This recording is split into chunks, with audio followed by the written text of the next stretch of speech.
Hello বন্ধুরা, আশা করি সবাই ভালো আছেন।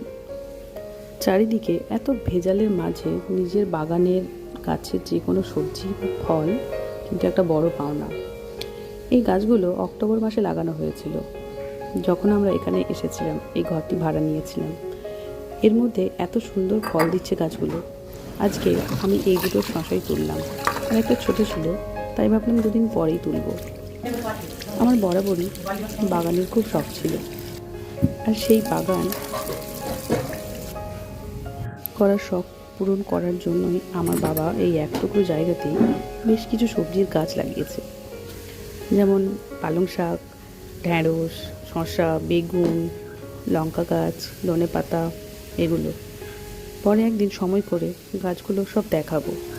এর আগেও যখন আমরা কোয়ার্টারে থাকতাম, আমার বাবা আরও অনেক সবজির গাছ নিজের হাতে লাগিয়েছিলেন।